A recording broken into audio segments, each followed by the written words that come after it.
Hey guys, Brian Mancuso, GETAC. I'm out with the one of my favorite customers, City of Mustang, with one of my favorite lieutenants, Dylan Wilson.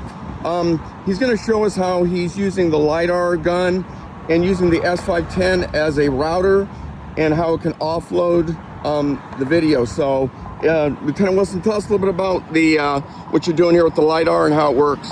So this is an LTI True Vision. So it records not only the speed capture, but also video at the same time. Yep. You can use it for different functions. On this one, I have it just basic speed capture. Yep. You can set a threshold for what you want the video to capture. So for instance, the speed limit here is 40 miles per hour. If my tolerance is 10, 15, 20, I can set it to speeds of 50, 55, 65, 54, anything Yep. you want to, but you're not recording a whole bunch of video, only of the people that you're going to go after. That way you're recording evidence and not a bunch of trash. And then does it put the video evidence on your laptop locally over using the laptop as a router? How does that work? Yeah, so this uses a Wi-Fi connection to establish to a local network. Yep. That local network, you can either transfer the files, old school, USB. Yep. But this makes it way more efficient because you can do it like you can't Wirelessly and don't have to mess with it. Yeah, so you can set this as long as it's on the same network, it will transfer files to the computer it's connected to on a Wi-Fi. The complexity of what you run into is that, yeah, if you're using the department's equipment, it's not just a simple computer with like one network or isolated machine. You're actually on a VPN and a lot of other connected networks on there, so I don't have the ability to connect to another Wi-Fi. Awesome. So what we've done is we've changed the S510 to also broadcast a non-internet connected secure hotspot. So this is connected directly to that. And once you connect to there, instead of sending the files locally to just the computer itself, Yep. I'm actually putting it on our PD server. So that way if I'm using this with my car or with another car, I don't have to worry about any of the connection issues. Like, awesome. Basically, like, I just use the software that's embedded on there. So the Connectify software that's acting as a router. Yeah, Yep. correct. So and it just runs in the background, so you don't have to worry about really starting it up or anything. It just starts when the computer starts. So the way that this works,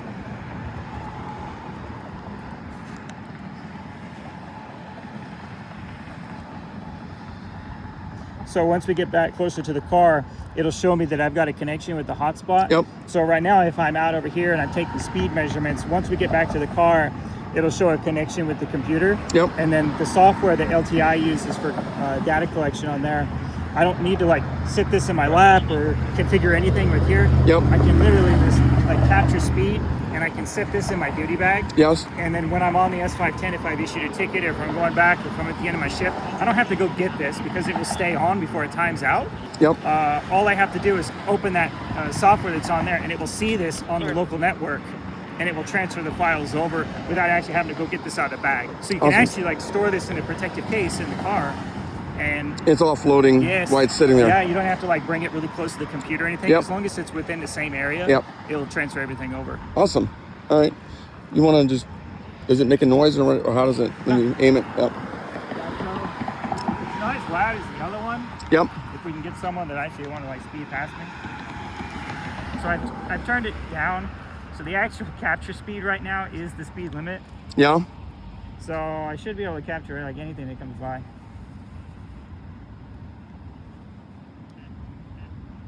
Oh, I hear it. Yeah. Nah, speed limit. Yeah, they're too afraid to get fast.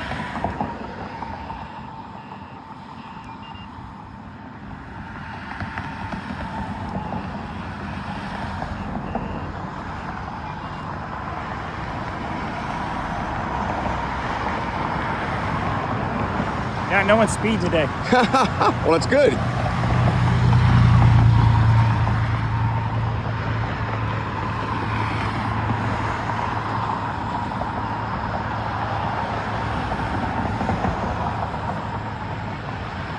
So that's not a good one. Yeah. It went across the threshold, so we're at 44. Okay. So now if I'm done, Yeah. I'll bring it back to the car. We're going to go back to the car.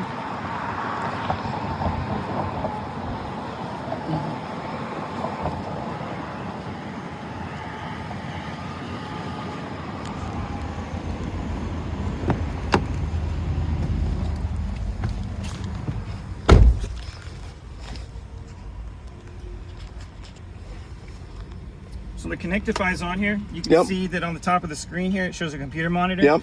That tells you that it's connected with the computer. So, And then this has got T-Mobile in it as your SIM card. yep. So I'm using T-Mobile as broadband, but I'm also connected to our city's network too. Yep. So now that I'm connected on here, and I didn't have to touch anything on here. I did it all Automatically. once it's set on there. So on the screen that's on here, there is an LTI software, Yep. and it basically it sees it immediately. So all I have to do is say this is the one that I want to connect to, Yeah. and you can see where it says W with the Yep. connection. So that shows that I'm already connected. Yep. Yep. Just a minute. Yep. Got it. And so on the screen on here, it's telling me how many captures I've got. So I've got the one capture that's Yep. right here, and all I do is click confirm, Yep. and all of it done. Awesome. So it's all already on the That was very fast. Mm-hmm. And so you got your e-ticketing printer set up here, all your solutions, right? Yep. And of course you use the GETAC AI, the voice and all that. So. That, and then the LPR I'm using right now. Oh, okay. So Yeah, the GETAC dash cam. Yep. LPR. Yep. So I've got the two side by side. So I Yep. have our legacy system plus the GTAC at the same Yep. time, so I'm able to compare the two. Awesome. I'm using this one primarily like for the video, but there's Yep. so much more that you can do with the GTAC. So WatchGuard, I'm locked. I have to use this monitor. I Yep. can't use anything else. I actually don't need a monitor for the GTAC. So I have it here set up because I'm demoing it here. Yeah. But you actually don't even need this in the front seat. You can Yep. actually store it wherever your unit is because you can view it on here. On the screen, you can do a Yep. split screen or Yeah, whatever. so like on here, you can see if I'll share the screen with you. What is one of the things that you like about the S510? Do you use the split screen often, or? Oh, I'm using it right now. Oh, you are.